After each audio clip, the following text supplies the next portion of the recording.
فيه آيات بينات مقام إبراهيم ومن دخله كان آمنا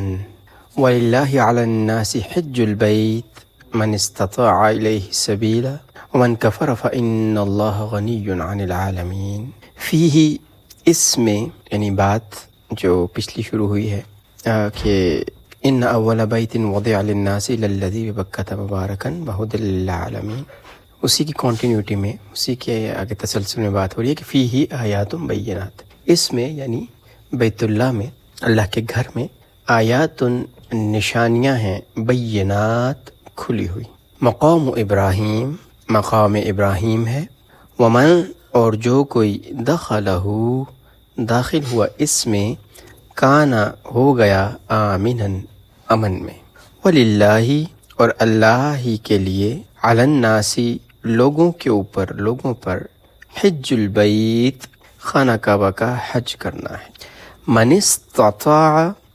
جو قدرت رکھتا ہو، استطاعت رکھتا ہو، الیہ اس کی طرف، سبیلا رستہ پانے کی، ومن اور جو، کفر اور جس نے، کفر کفر کیا، انکار کیا، فإن تو بے شک اللہ غنی بے نیاز ہے، عن العالمین تمام جہان والوں سے۔ اس میں یعنی بیت اللہ میں، خانہ کعبہ میں بہت سی واضح نشانیاں ہیں، جیسے کہ مقام ابراہیم، اور جو بھی اس میں داخل ہو جاتا ہے یعنی بیت اللہ میں داخل ہو جاتا ہے،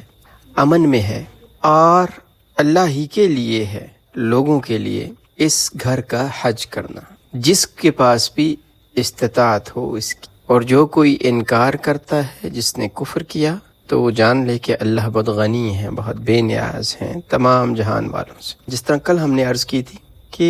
واضح نشانیاں موجود ہیں تورات کے اندر بھی، کہ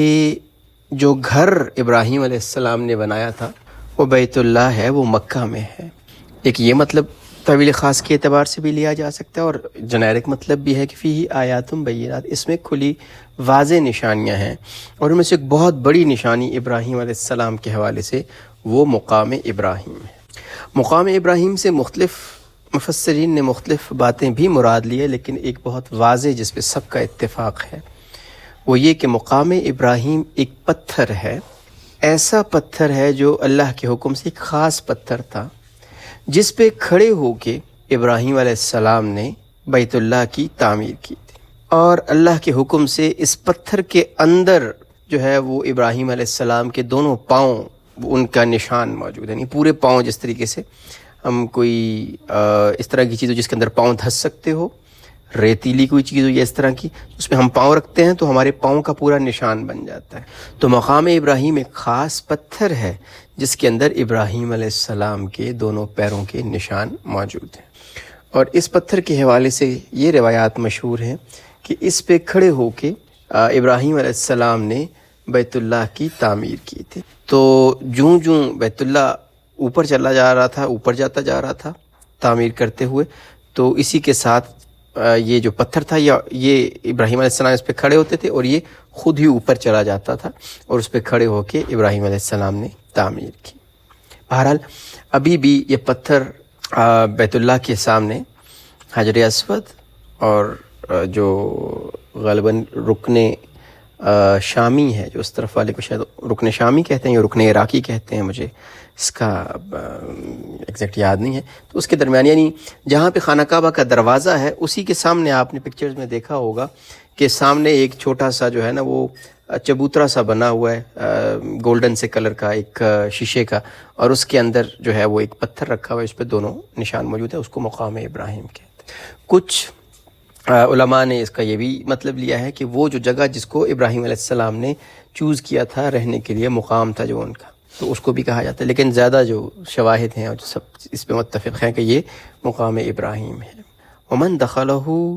کان آمنا، جو اس میں داخل ہو جائے یعنی بیت اللہ میں داخل ہو جائے،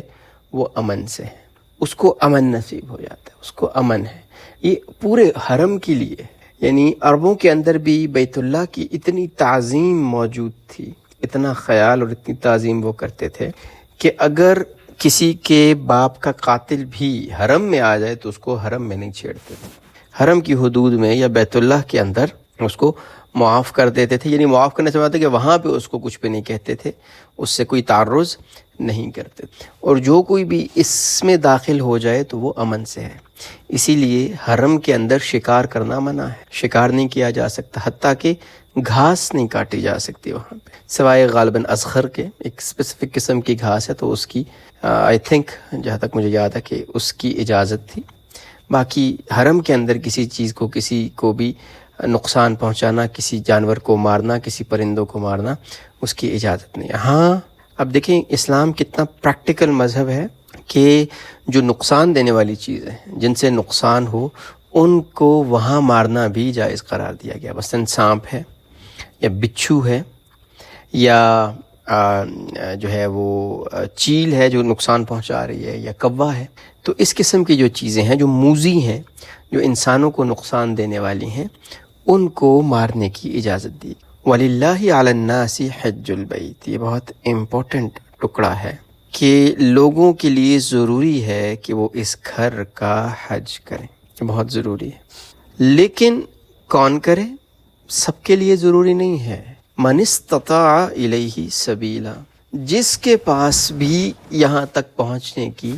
استطاعت۔ اس کے بارے میں علماء نے استطاعت کا یہ لکھا ہے کہ جس کے پاس اتنا نان نفقہ ہو، اتنی مقدار ہو، اتنے پیسے ہوں کہ وہ بغیر کسی سے مانگے وہاں جا بھی سکے اور وہاں جتنے دن رہنا ہے وہاں رہ بھی سکے، اور پھر پیچھے اس کے گھر والوں کے لیے بھی کچھ نہ کچھ چھوڑ کے جائے کہ جتنا عرصہ وہ نہیں ہے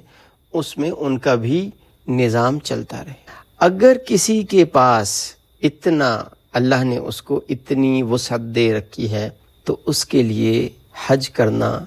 یہ فرض ہے، اس کے لیے حج پہ جانا فرض ہے۔ کچھ عرصہ پہلے تک ایک تو لوگوں کے پاس اتنے ریسورسز نہیں ہوتے تھے، اور کچھ لوگ جو تھے وہ بوڑھے ہونے کا انتظار کرتے رہتے تھے کہ جب ساری لائبلٹی، ساری ذمہ داریاں ختم ہو جائیں گی تو پھر حج پہ جائیں گے۔ ہمارے ہاں ایک یہ بات بھی مشہور ہے کہ جب تک بیٹیاں موجود ہیں تب تک حج فرض نہیں ہے، یعنی جب تک ان کی سب کی شادیاں نہیں ہو جاتی، یا جب تک گھر نہیں بنا لیا تب تک حج فرض نہیں ہے۔ تو حج کی فرضیت کے لیے ایسی کوئی بات نہیں ہے، اور اگر آپ کے پاس استطاعت نہیں ہے تو پھر حج فرض نہیں ہے، پھر اس کو اللہ نے اللہ کی رحمت سے، اپنے فضل سے اللہ نے اس کو دور کر دیا۔ اس لحاظ سے اسلامک دنیا میں انڈونیشیا اور جو ملیشیا ہیں، ان کے لوگ بہت زیادہ قابل تعریف ہیں۔ غالباً انڈونیشیا کا ہے، سنا ہے کہ انڈونیشیا کے اندر سب سے پہلی چیز جس کے لیے وہ پیسے جمع کرتے ہیں وہ حج ہے، اور وہ ایک کانسیپٹ بنا ہوا ہے، یعنی شادی ہوئی، شادی کے بعد انہوں نے پیسے جمع کرنے شروع کیے، اور سب سے پہلی چیز جو وہ کرتے ہیں وہ حج کرتے ہیں۔ یعنی ہماری جس طریقے سے پرائورٹیز ہوتی ہیں کہ پہلے میں نے گاڑی لینی ہے، یا میں نے گھر بنانا ہے، یا میں نے یہ کرنا ہے یا وہ کرنا ہے، سارا کچھ کرنے کے بعد جب بوڑھا ہو گیا، جب ٹانگوں میں جو ہے نا بالکل سکت نہیں رہی، سانس نہیں رہا، اور اب جو ہے اب جاتے ہیں جی حج کے لیے، اور کوئی کام نہیں ہے۔ یا بچے کبھی جو ہے وہ کہتے ہیں جاؤ، بڈھا بڈھی کو بھیج دیتے ہیں حج پہ۔ حج کا جو وقت ہے وہ جوانی کا وقت ہے، یا ادھیڑ عمر کہہ لیں، لیکن ہم اپنی سستیوں کی وجہ سے، اپنی پرائورٹیز کی وجہ سے، لیکن جس چیز کو ہم پرائورٹی بناتے ہیں نا اس کے لیے ہم سیونگز بھی کرتے ہیں، کمیٹیاں بھی ڈالتے ہیں، اس کے لیے سارا کچھ کرتے ہیں۔ تو جس کی پرائورٹی جو ہے وہ حج ہوگی تو وہ اس کے لیے سارے کام کرے گا۔ لیکن اوور آل کہنے کے حوالے سے کہ اللہ نے قرآن میں بہت واضح فرمایا وَلِلَّهِ عَلَى النَّاسِ حِجُّ الْبَيْتِ مَنِ اسْتَطَاعَ إِلَيْهِ سَبِيلًا، جس کے پاس استطاعت ہے، امن ہے، کوئی مسئلہ نہیں ہے، جا سکتا ہے، تو اس کے لیے حج کرنا اس گھر کا، بیت اللہ کا، وہ ضروری ہے۔ اور یہ بہت خطرناک ٹکڑا جو ہے ومن کفر، اور جس نے انکار کیا، یعنی جس نے انکار کیا جو حج پہ نہ گیا، ومن کفر، تو گویا کچھ محسن لکھا ہے کہ جو حج استطاعت ہونے کے بعد حج پہ نہیں جاتا تو گویا وہ کفر کر رہا ہے، ومن کفر، اور جس نے کفر کیا، یعنی محسنین لکھتے ہیں کہ اللہ نے یہاں پہ اس آیت میں ومن کفر کہہ کے ایک طرح سے بتایا ہے کہ جس نے استطاعت کے باوجود جو حج کرنے کے لیے نہیں جاتا تو اس نے گویا کفر کیا۔ فَإِنَّ اللَّهَ غَنِيٌّ عَنِ الْعَالَمِينَ، تو یاد رکھو جو نہیں جاتا تو اللہ کو ہمارے حج کی، ہمارے لبیک کی، ہماری کسی بھی چیز کی کوئی ضرورت نہیں ہے۔ اللہ کو ہماری کوئی ضرورت نہیں ہے، اللہ بہت بے نیاز ہے، اللہ بہت غنی ہے، ہم جو ہے نا ہم محتاج ہیں، ہم حاجت مند ہیں۔ اور اس کے حوالے سے نبی صلی اللہ علیہ وسلم کی بہت واضح حدیث ہے کہ جو استطاعت رکھنے کے باوجود حج کے لیے نہ گیا تو اللہ کو اس سے کوئی غرض نہیں ہے کہ چاہے وہ یہودی ہو کے مرے یا عیسائی ہو کے مرے۔ یعنی جس طرح یہودی اور عیسائی حج نہیں کرتے تو اس میں بھی کوئی فرق نہیں ہے، یہ بھی انہی کی طرح کا عمل ہے۔ اور اس کو علماء نے کفر لکھا کہ حج کی توفیق، حج کی استطاعت ہونے کے باوجود حج